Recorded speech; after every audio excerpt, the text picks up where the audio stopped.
UPSC civil services exam సంబంధించి ఈ June 17వ తారీఖు కొత్త బ్యాచ్ స్టార్ట్ అవుతుంది సిఎస్బి ఐఏఎస్ అకాడమీలో. ఇది ఆఫ్లైన్లో ఉంటుంది, ఆన్లైన్లో కూడా కోచింగ్ తీసుకోవచ్చు. గ్లోబల్ జెండర్ గ్యాప్ రిపోర్ట్ రీసెంట్గా రిలీజ్ అయింది. దీన్ని వరల్డ్ ఎకనమిక్ ఫోరం వాళ్ళు తయారు చేస్తారు. భారతదేశంలో గ్లోబల్ జెండర్ గ్యాప్ రిపోర్ట్ సంబంధించి ప్రపంచం మొత్తంలో 148 కంట్రీస్కి గాను మన దేశం యొక్క స్థానం 131. అంటే జెండర్ గ్యాప్ రిపోర్ట్లో భారతదేశం చాలా అధ్వానంగా ఉందని చెప్పొచ్చు. లాస్ట్ ఇయర్ 146 దేశాలకు గాను 129వ ర్యాంక్ అనమాట. ఈ ఇయర్ 148 దేశాలకు గాను ఇండియా ర్యాంక్ 131. సౌత్ ఏషియాలో ఆల్మోస్ట్ వర్స్ట్ పర్ఫార్మింగ్ దేశం భారతదేశం అనమాట. అసలు ఈ జెండర్ గ్యాప్ రిపోర్ట్ అంటే ఏంటి, మహిళల స్థానం ఎలా ఉంది దేశంలో, 4 ఇంపార్టెంట్ సూచికలు తీసుకుని దానిలో మహిళల స్థితిగతులు ఎలా ఉన్నాయో చూస్తారు. ఉదాహరణకి economic participation and opportunities, education attainment, health and survival, political empowerment, వీటి సూచికలన్నీ తీసుకుని ఆ దేశంలో మహిళల యొక్క ఆర్థిక భాగస్వామ్యం ఎలా ఉంది, మహిళలకి ఆర్థికంగా వాళ్ళకి అవకాశాలు ఎలా ఉన్నాయి, అదేవిధంగా మహిళలు విద్యా వ్యవస్థలో వాళ్ళు ఎలా భాగస్వాములు అవుతున్నారు, అండ్ వాళ్ళు ఆరోగ్యంగా ఎలా బతుకుతున్నారు, పొలిటికల్ ఎంపవర్మెంట్ రాజకీయంగా మహిళలు ఎలా ఉన్నారు, ఇవన్నీ చూస్తారనమాట.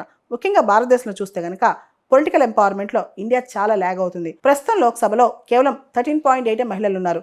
ఇంతకుముందు లోక్సభలో 14.7 ఉండేవాళ్ళు అనమాట.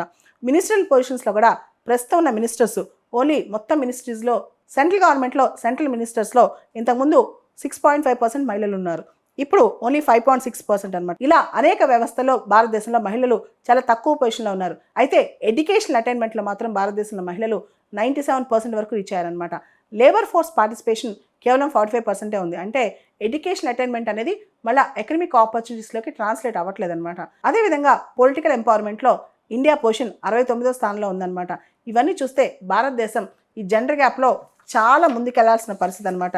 ఇవన్నీ పక్కన పెడితే ప్రపంచవ్యాప్తంగా జెండర్ ప్యారిటీ రావాలంటే, ప్రపంచవ్యాప్తంగా స్త్రీలు పురుషులు ఒకే లెవెల్లోకి రావాలంటే 123 సంవత్సరాల దాకా పట్టుద్దంట. అండ్ జెండర్ ప్యారిటీలో, జెండర్ ఈక్వాలిటీలో అంటే జెండర్ గ్యాప్ తక్కువ ఉన్న దేశాల్లో ఎప్పుడూ టాప్ ఉండే దేశం, గత 16 సంవత్సరాలుగా టాప్ దేశం ఐస్లాండ్. ఆ తర్వాత ఫిన్లాండ్, నార్వే, యూకే, న్యూజిలాండ్ ఉన్నాయన్నమాట. ఐస్లాండ్ 16వసారి మొదటి స్థానాన్ని నిలబెట్టుకుంది. ముఖ్యంగా మనం చూస్తే కనుక జెండర్ ప్యారిటీ స్కోర్ భారతదేశంలో కేవలం 64% ఉంది.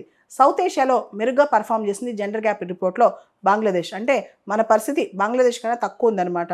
సో కాబట్టి భారతదేశంలో ఇమీడియట్గా మనం చేయాల్సిన పని జెండర్ ప్యారిటీ కోసం ప్రయత్నం చేయటం. ముఖ్యంగా ఎకనమిక్ పార్టిసిపేషన్ కావచ్చు, హెల్త్ అండ్ సర్వైవల్ కావచ్చు, పొలిటికల్ ఎంపవర్మెంట్లో మనం ఎక్కువ కేర్ తీసుకోవాలి మన మహిళల కోసం.